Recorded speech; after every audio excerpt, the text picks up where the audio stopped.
Musicians are the athletes of fine motor skills.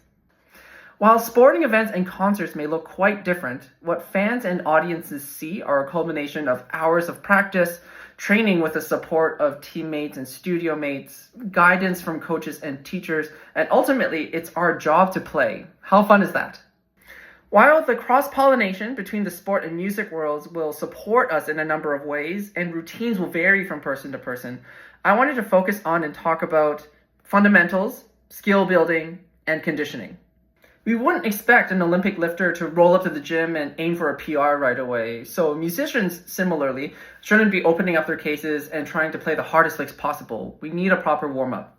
So as athletes are working on fundamentals, drilling sport-specific exercises, and developing their hand-eye coordination, it's our responsibility as musicians to be putting in time with our long tone and scale exercises, to be building an awareness of our body and posture, and continue working on our ear-to-horn coordination.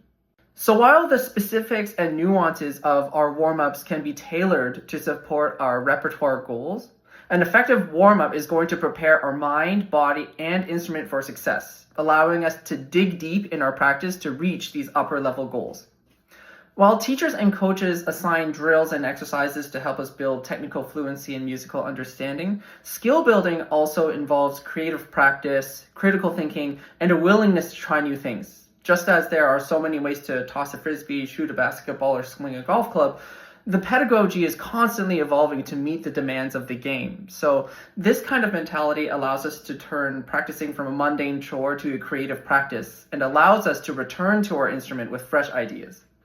When thinking about conditioning, we often talk about the kinds of practice that will allow us to learn the notes and the rhythms in time for a concert and hopefully surviving. But excellence on stage doesn't happen in the spur of the moment. We have to remember to practice performing.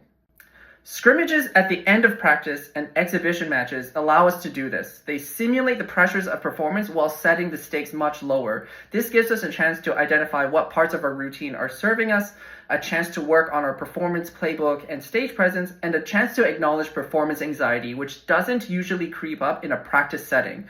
It's important to learn to work with and through these symptoms and feelings because that's part of how we cultivate an upward trajectory through our performance career. You've got this. While nailing the high G in Crescent Sonata is not necessarily going to make it into a sports highlight reel anytime soon, I think there's a lot that we can learn from the parallels between the sport and music worlds. So the next time you're looking to level up your practice, think about how